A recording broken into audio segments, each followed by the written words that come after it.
Welcome back to a new episode of Demand Gen Chat. This is actually our last episode of the season, and I was lucky to get a special guest today to help us wrap up season 3 of the podcast. So my special guest today is Latane Conant, CMO at 6sense. Latane, thank you so much for joining us. Oh, Tara, I'm excited to be here. Thanks for working me into season 3. I had to save the really special guest for last, so I'm glad you could join us. So I'd love to hear a little bit just right off the bat. Obviously, you're in charge of a big team of marketers, so I'd love to hear just what the main KPIs your team's responsible for and really just kind of what the key metrics that you're focused on growing as a team are. Sure. So I think my approach is potentially a little different than others because I come from sales. And when I first got into marketing, I felt like there was no quota. And this made me very uncomfortable. I like to have a quota. I like to have, one number, boom stats, like keeping it simple. I just felt like there were almost too many things we were measuring, and you just never knew if you were like up or down or all around. So I have developed a system, and I've been using it now 8 years or so, where we actually create pipeline quotas based on the bookings target. And we look at every segment of our business. We look at every channel. We look back at all of the trends and make assumptions around ASPs, cycle times, conversion rates. Those get rolled up into essentially a pipeline quota. And then I track those maniacally. And I think a lot of CMOs listening will probably have a similar system. The difference is I don't care if it's marketing sourced or not. I only care to the extent that I'm looking at the channel trends. And if one channel converts a lot larger than another or et cetera, I need to know those patterns. But I want to be the steward for 6sense and for any organization that I'm running marketing at, the steward of pipeline. The best way to never miss our bookings target is to never miss our pipeline target. And so, if that means working with Mark and saying, let's do a spiff for AE sourced, we're coming up with a spiff and we're going to stoke that pipeline. And I think that's potentially a little bit different than what I've seen, sometimes how other CMOs think about it. And then I would say, the other thing about that is inherently, because I've got this huge roll up, I'm really, really focused on conversions, ASPs, and cycle times, which ultimately is what's going to drive our sales efficiency and, the successful attainment on the sales team. Because if I have a conversion slip, like if our win rate slip, I got to go create more pipeline.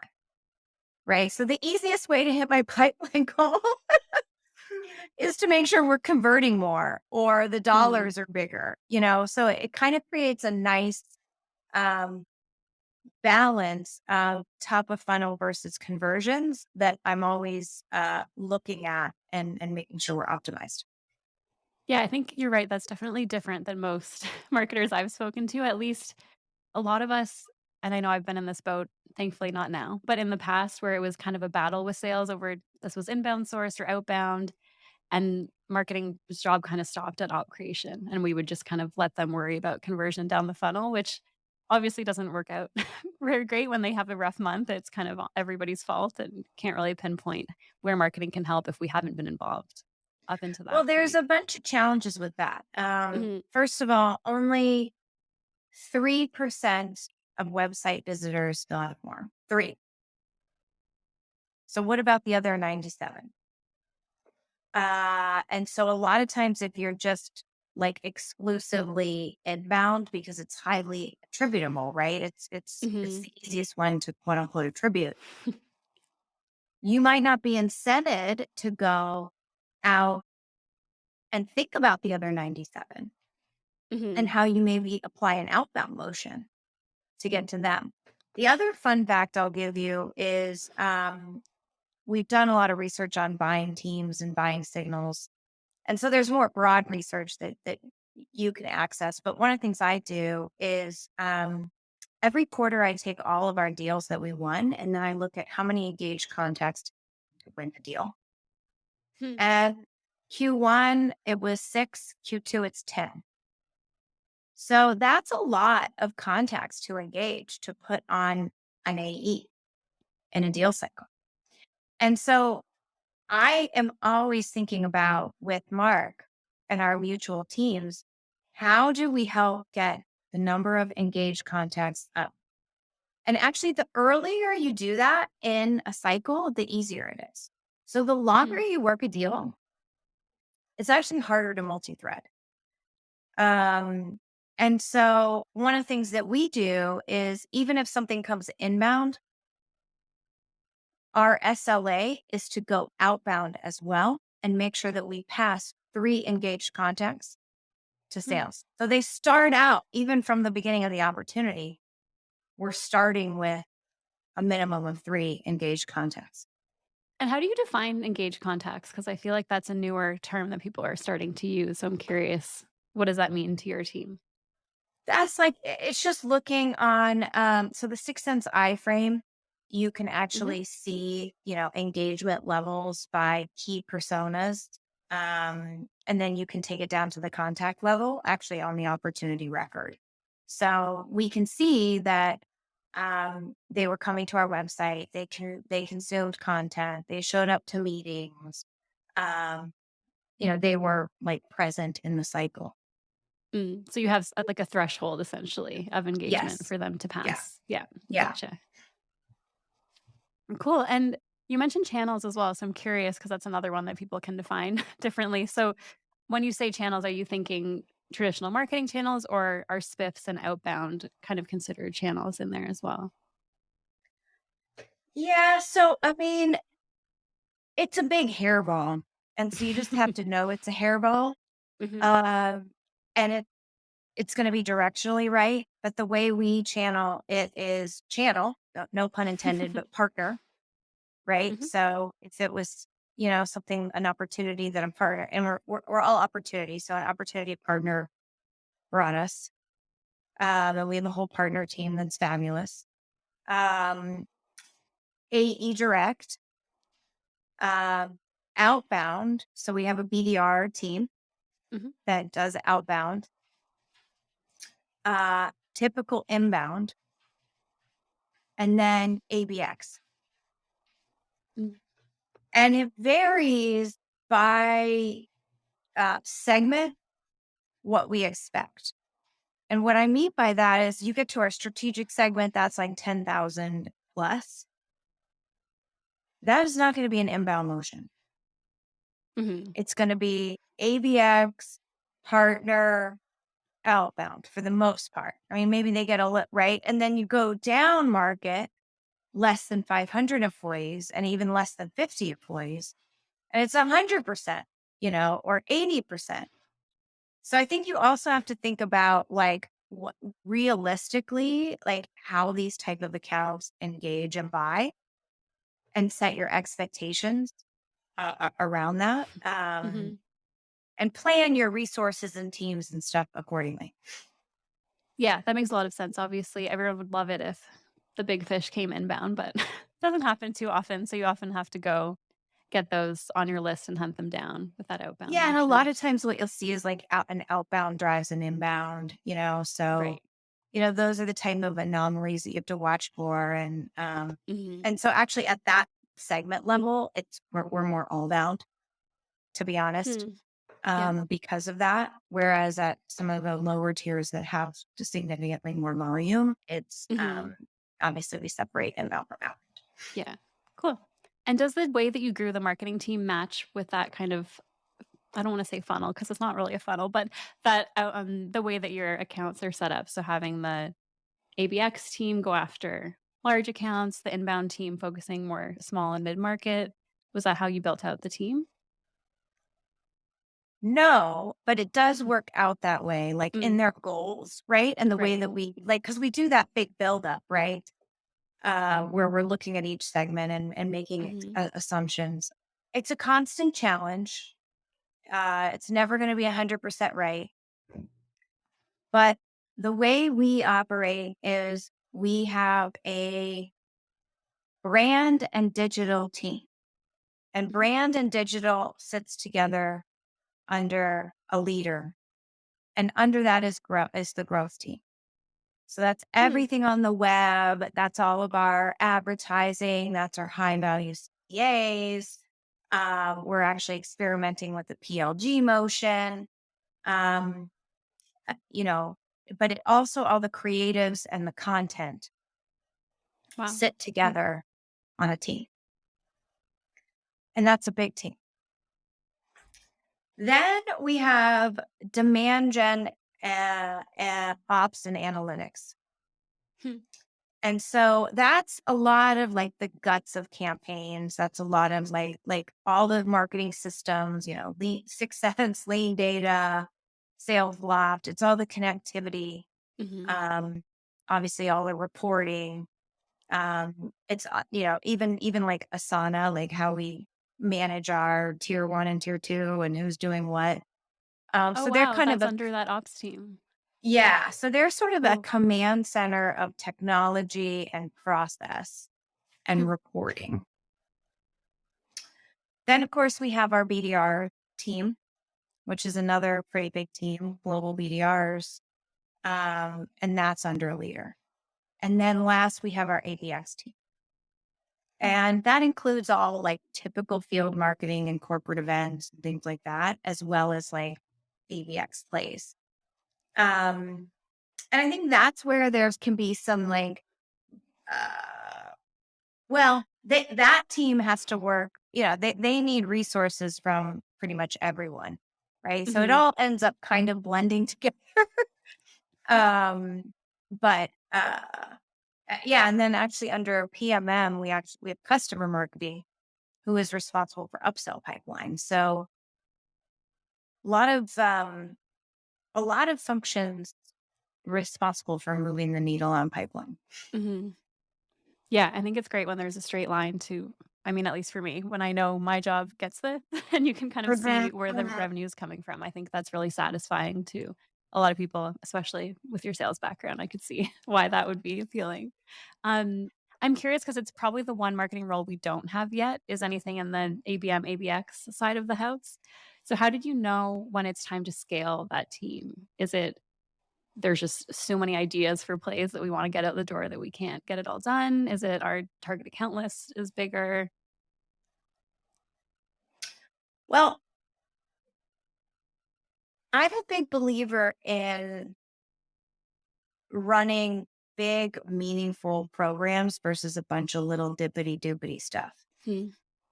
And I think without what I love about having the ABX team is they help us with our tiering, right? So we know Mhm.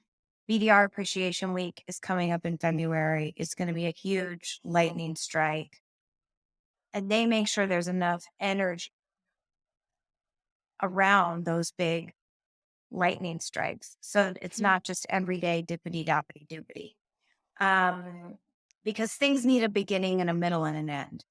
And so the ABX team helps us with all of our tier one activations and own most of that. And the tier twos, which would be, a roadshow or something, or a joint partner campaign. We do like one joint partner campaign a quarter.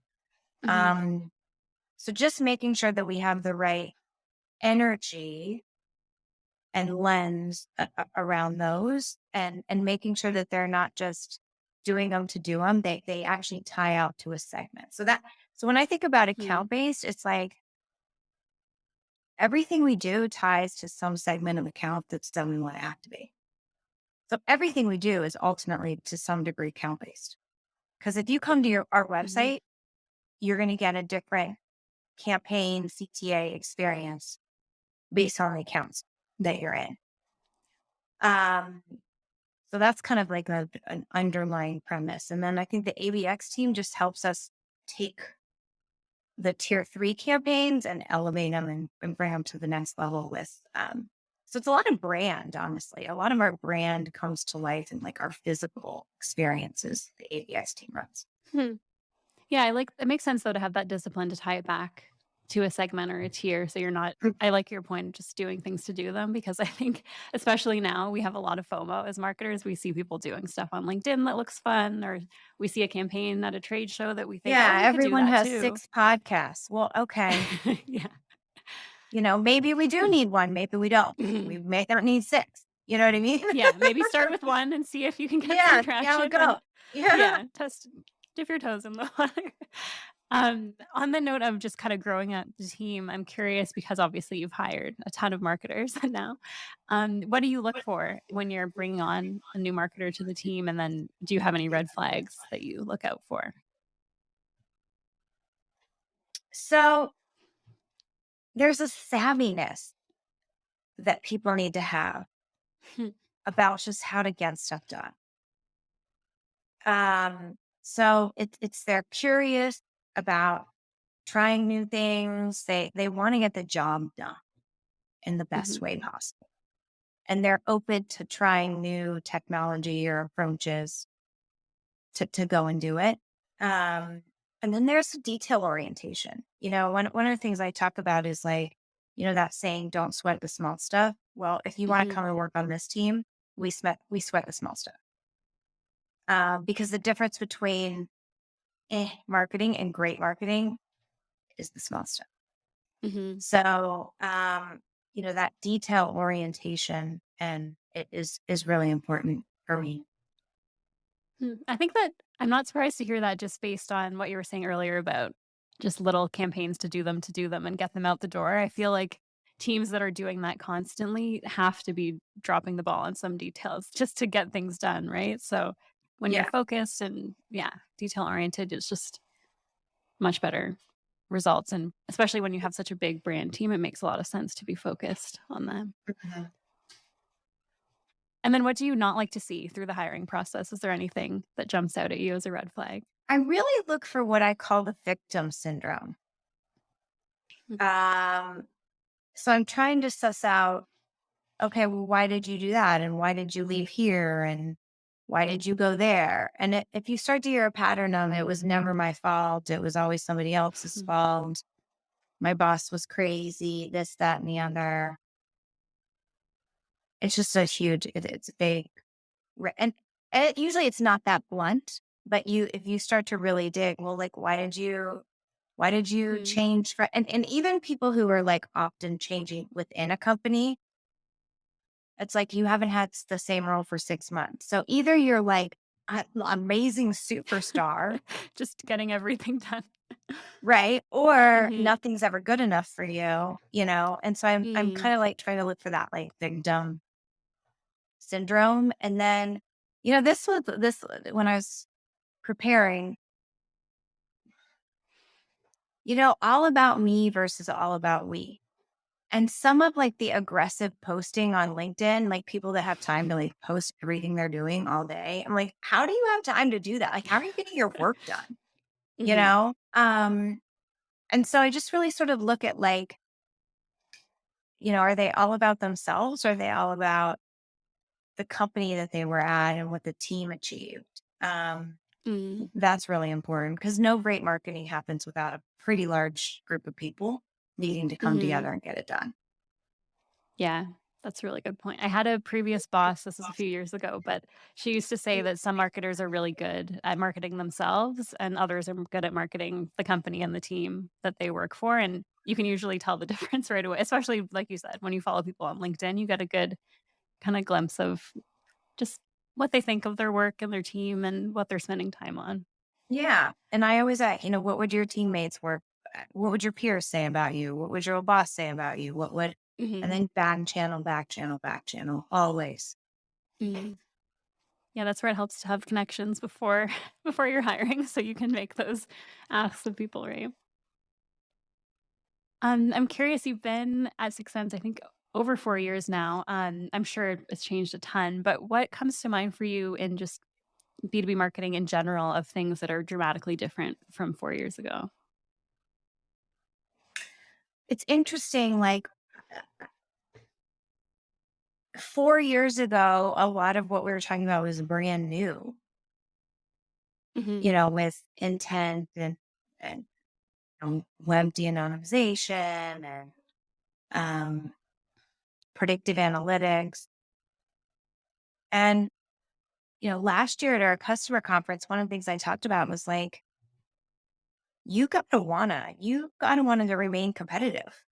Just buying technology and having great data, like that doesn't make you connect. Like anybody can go and buy this stuff now Mm. and use it. Um, so how are you using it more in a more innovative way? How are you really taking advantage of, every single data set, um, every single piece of functionality? So I think that there was like this big step change, but now as more and more people, as these tools become more and these processes become more mainstream, you have to continue to differentiate, how you use them. Um, and one of the things we believe is like every signal and every data point matters. So we're trying to help our clients amass as many different signals as they can, because that's that 1% difference. That's the deal you got into that maybe you wouldn't have, or the ad that got served that maybe you wouldn't. So it's all about Mhm. like maintaining a competitive advantage. I think that's really important and not falling behind. Um, and then the other thing, it's like, gosh, the change curve is Mhm. crazy. I mean, we've been through like 4 years, a lot has happened. Like pandemic, then we were better, then we pandemicked again. Now we're in like an economic meltdown, a lot of like political angst. I mean, it's like every day there's just a lot more like volatility. Like I think about when I was at Aperio putting together an annual plan. That's what we did Yeah, you this can't like, do that and now. it's like laughable now. I'm Mhm. like, okay, maybe like 2 quarters, If you're and we lucky, do, yeah. we do a 2 year strategy and we do these things, but a real plan, Mhm. I don't freaking know. I don't know if the Fed's going to increase interest rates again, or how the Yeah. market's going to react. Right. So I think it's just like, um, a lot of volatility to Mhm. manage through as a leader, but also as an individual and an individual contributor. Like you just there's a new level of agility that you have to have. Mhm. When I was in consulting, I remember I was interviewing, and one of the questions the gentleman asked me, he said, "So, Laddie, do you think you're flexible?" I was like, "Oh yeah, I'm real flexible. I want to Whatever get the you say, job." yeah. Yep. I'm like really flexible. I'm like, you want me to like stretch, Mhm. and he's like, flexible is too rigid here. You have to be fluid. Oh, okay.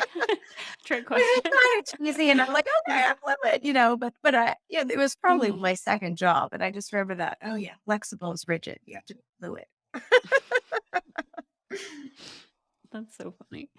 Yeah, I feel like just on the topic of I mean, there's a new, like, global news story every day that seems like the world is ending. Have you had any challenges just keeping your team kind of excited and motivated about what they're working on throughout that? And is there anything that you think has really just kind of worked to keep people just all on the same page? No one, I mean, I wish I could be like, oh, this is the Yeah, thing. that'd be It's nice. this app donut, and then everyone Mhm. meets, and yay. But Yeah. you kind of have to try everything twice. I think that Mhm. I think for our team, for me and our feeling like we're doing really meaningful work and meaningful marketing matters. Mhm. So trying to limit fringe that isn't that cool and isn't that important and maybe won't move the needle and really going all in on big projects, I think we Mhm. all get really jazzed about that. And so, trying to feel like we can be really proud of our work Mhm. and the output of our work. And so I feel my job is, to the degree I can, make sure people have the resources to be able to do that, make sure I can, help say no to the things that are crazy ideas, so that we can all feel like when 6sense does something, it's gonna be good. Mhm. Um, and my kind of commitment to the team is this is not a lifestyle job. It's very, very demanding. Um, so I'm clear on that, but you will learn a ton. And so, you sort of have to be in the right mentality of wanting to learn and grow and try stuff and really push your own capabilities. And for the right type of person, it's very, very fun. Mhm. Yeah, it sounds like I mean, anytime you do something that you're proud of and a big project you can cross off the list, it's hard not to feel motivated by that and just wanna keep doing more, so I feel like Yeah. that's a good mindset to have on the team. I've touched on this in a previous episode a little bit, but I definitely consider myself one of those B2B marketers that kind of ruined gated content, I like to say, just because we used to basically force people to fill out forms to read all of our great content or all the best content we had, and kind of lead with everything else. So I'm curious, obviously, your book came out a little while ago now, but And your we're on book, the No second Form. edition. So The second yeah, edition that's what I launched a wanted to week ask you ago. about. So I'd love Yeah. to know I know you were really motivated to make some changes to the second edition. So just curious, like what has changed in that time since you published that you felt like, oh, I really need to make this change and update it now? Yeah. So a couple things. One, there's an article or a set. Chapter 3 talks about the ideal tech stack, which I think had changed. So I felt like I needed to update Probably that. changes every month. Yeah, I know, I know. Yeah. I'll have a new edition next week too. Yeah. But the most important one was I felt I needed a chapter from sales. I needed Mm, the sales perspective. And even though I've yep. been in sales before, I'm not now. And so I wanted that like sales voice. And Mhm. so Right. the head of sales here wrote a chapter on how he sees this approach and how he's managed the change and the type of results that Hmm. he's seen. So, and everyone wanted that. Everyone said, "We love your book. We want something that we can send to sales Yeah, they to don't get them always on want to hear board." from us. And they're not going to read the Yeah. whole book, which Mhm. They'll okay, read this fine. chapter maybe. Yeah. So we've got a Yeah. chapter and it's forwardable. And then I also did just a little section like these are the questions that when I'm doing book groups and presentations and stuff continue to come up. So obviously I Mm. missed them somehow, right? And so I have a little kind of Mhm. FAQ on here's the gotchas, here's the things that people, ask and want to understand. And then we have a forward from our CEO. So that's Mhm. kind of what's new and cool about it. What is also really cool about it is, we self-published the original and it's been pretty successful. And we've had trouble keeping up with distribution, particularly like internationally. So, for us, getting picked up by Wiley so that we can make sure that we can fulfill, in India um, and Germany and France and, all these places where it was proving challenging to do with Mhm. was important.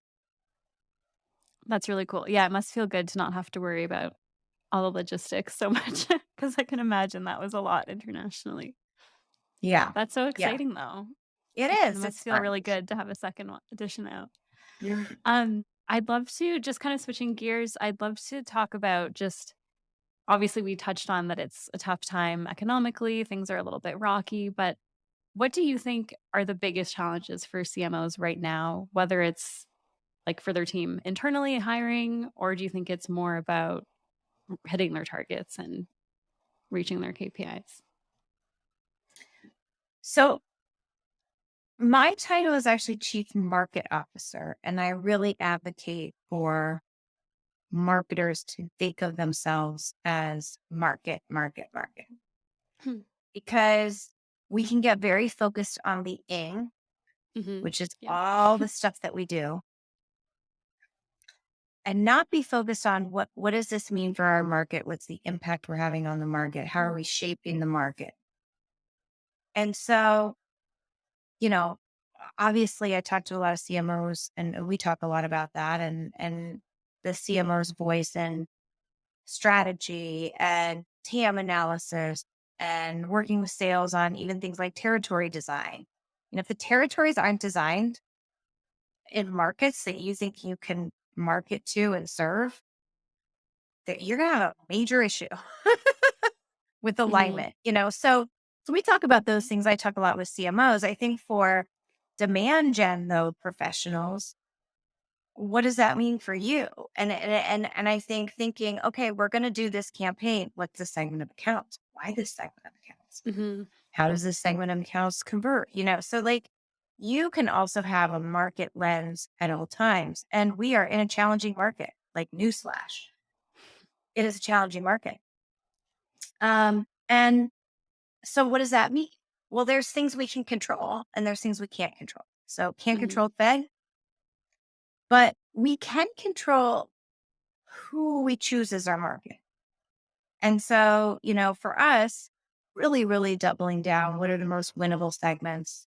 Where are we going to go to expand growth and TAM? Which segments might get, and COVID was the same thing, which segments are going to get hit harder than others?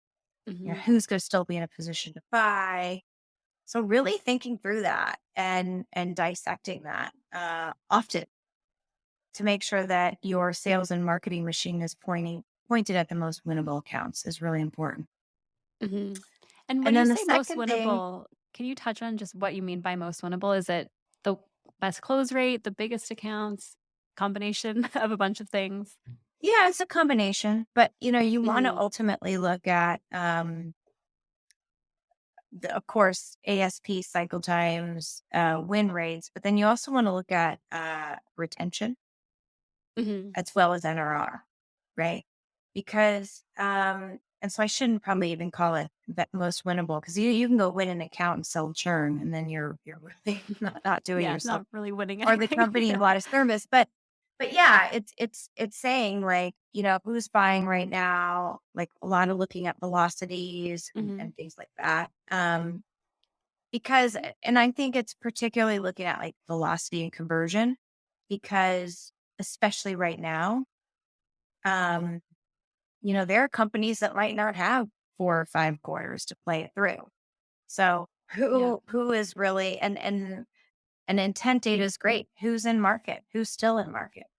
To be Mhm. able to do that analysis is important. So that's something you can control. The other thing you can control is your message and make sure that it's appropriate for the market and what the market wants to hear and needs to hear. And then last, you could control your execution and, you know, um, just out execute everybody else. And a lot of times that's the winning formula. Yeah, I think a lot of times, at least what marketers that I talk to, out execute often just means get it done first, which isn't always the best way to get things done. Um, Sometimes you wait and see what someone, and then make it yeah, better. that's what I was gonna ask you is if you I'm assuming that you are on the same stance just because you said the piece about detail-oriented team members, but, sometimes it is better to wait and see and watch other people kind of not necessarily stumble, but try it out first and see what you can learn from their campaigns. Is there anything that you've seen anyone try? Like, obviously, no naming names or anything, but any type of campaign you've seen people try and then you've kind of realized, like, oh, I'm glad we didn't try that and I'm glad we waited it out. Oh, that happens daily. I see Yeah. a lot of bad marketing every day. So, but why don't I take this in a different direction and I'll talk Mhm. about the campaigns that inspire me. Yeah, Um, that's more fun. so there was a Dove campaign that showed all different shapes and sizes of women.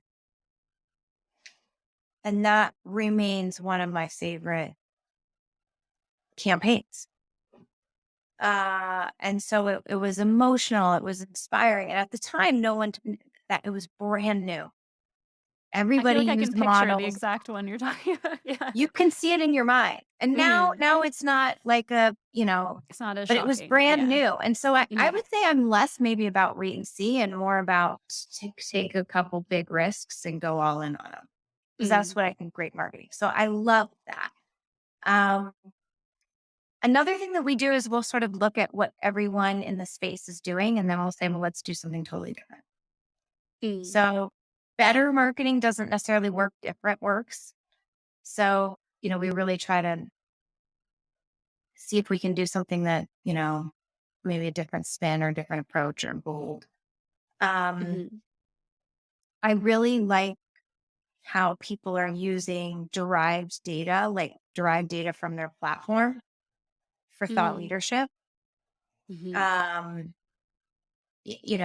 helping buyers buy is an important part of marketing. So, there's a couple great folks out there and I think there's a sort of a void with like Topo being gone and serious decisions. So we stood Mm. up 6sense research because I thought that was really interesting and necessary and, Mhm. something we wanted to capitalize on. Um, so those are some of the places that, we benchmark. Every 6 months, we do a pretty robust benchmarking And just is to that just see. internally, or do you have customer data for that as well? We benchmark competitively. We benchmark Mm. against people in our ecosystem that aren't really competitors, but would be in MarTech or sales tech. We benchmark what we would consider best in class. We Hmm. benchmark against just what sometimes we are Insights, one of our investors, and they're great about giving us benchmark data to use. Um, Mhm. so it depends on the function, what the right benchmarks sometimes are. But I think Yeah. sometimes you can't just navel gaze, right? So you're up 100% if you're still rinky dink and not making any type of like. 100% might be 2 when it was 1. Yeah. Right. Yeah, exactly. Mhm. Exactly. So, you should be proud of that. Mhm. Don't get me wrong. And we do year over year and quarter over quarter and all that. But I think sometimes Yeah. you got to like zoom out and be like, how does this really compare about what's going on? Mhm. Yeah, my next question was gonna be where you get the data, but you covered that. I think that's always a challenge is we internally, we always talk about benchmarking. It's just getting either partners or customers that are willing to share that data and are also excited about benchmarking too, just so that we can just kind of share those wins and Yeah. I put out an ebook, I think like last week, or oh, it's either coming out or it just came out that where I mhm. sourced all of what we use. Oh, great. I'll have to check that out. I'll put the link for that in the show Mhm. notes too. Yeah. Cause it was like to put Yeah. it all together first time was Everybody super wants painful. benchmarks, so they just don't know where to go, right? Yeah, So, so the first time yeah. was super painful, and now we're like, "Okay, we know this is what Yeah, we you know use." who's publishing it, and yeah, Yeah. that's awesome. Great. So, I'd love to move on to our quick fire rounds, just a couple quick questions to wrap up with you. First, Cool. is there any other marketer you follow that our listeners should go check out and maybe subscribe to them or follow their content? Well, I love Matt Hines. We're partners in crime Mm. with our community, so, always love working with him.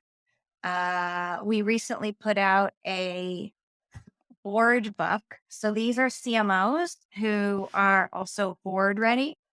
And I posted this. There's 60 awesome CMOs in here, but they're more experienced CMOs who could also be serving on board. So I would definitely check out any of these amazing women for inspiration. Cool. Where can we find the list of CMOs that you have in there? It's on empoweredcmo.com. Great. We'll add that link. I'd And it's love to under the check it out. board book. Mhm. Perfect. And is there an under the radar channel or maybe a tactic that your team is either loving right now or just starting to play around with? Oh, yeah. This is going to blow your mind. I'm excited. Um, This is my favorite question of the whole thing every time. so we get to beta a lot of stuff in our product, which is really fun. Mm, and this launches in 2 weeks. So by the time this is out, it will it'll be hopefully have live. already been launched. But Mhm. my biggest challenge is I'm able to pick up all these in market opportunities, Right. but I want to make sure that I call it a revenue moment, right? There's these revenue moments, and we know that they're in market. How do I make sure that we capture every single revenue moment and none get missed, even if it's a weekend or whatever? And so we started thinking about that, and we started thinking about, well, what, how do we make how do we start to like revolutionize email? Because email hasn't really changed in a long time. Uh, and the challenge with email is is writing the email, not sending it. Mhm. There's lots of ways to send emails, but we're gathering all this behavioral information about what content you consumed, where you went on the website, if you're researching a competitor, what your persona is. Gosh, that you could write a killer email and series of emails with that. And so there's this natural language processing technology, GPT-3. I always like to say it wrong, GTP3, um, that actually allows that is about writing. And people have written term papers and all kinds of stuff using this technology. And so Hmm. we've leveraged that to be able to take all of our rich data and intent signal and actually write the first email. Uh propose the first email. So that's pretty cool. Hmm. But it's not just that. It's also AI driven email to understand, did you loop someone else in? You might say, Latany, I'm not the right person. You need to talk to Nick. Well, the AI email sees Nick, that you looped in Nick, and then picks the email chain up and sends it to Nick. Or you might say, Latany, I'm out of the office, or your out of office might come on. And then the AI says, okay, well, we'll follow up with her in 2 days or 3 days or whatever. And so it's also able to like read the incoming emails and make some decisions to be able to help you in a relevant but very robust and efficient way work a lot of the demand signals that you're getting. And Hmm. so we've been able to pilot this, and we call it free money. I mean, we have found so many opportunities that would have otherwise like not gotten worked. And so that's been really fun. That's very cool. We just our Dreamforce is just wrapping up while we're recording this. I don't think I've ever gotten so many out of offices before Yeah, from sending a right. marketing email. So it would be really handy to play around with Right. something like that. Exactly. Exactly. Very cool. Great. And lastly, what's the best channel to follow you on if people want to see more content from you, Lani? LinkedIn. Great. We will add that link. Thank you so much for joining me today. Thank you. This was a lot of fun. Appreciate you having me on your show. Thanks so much. And thanks everybody for listening. That was season 3 of Demand Gen Chat, and we'll be back in the new year.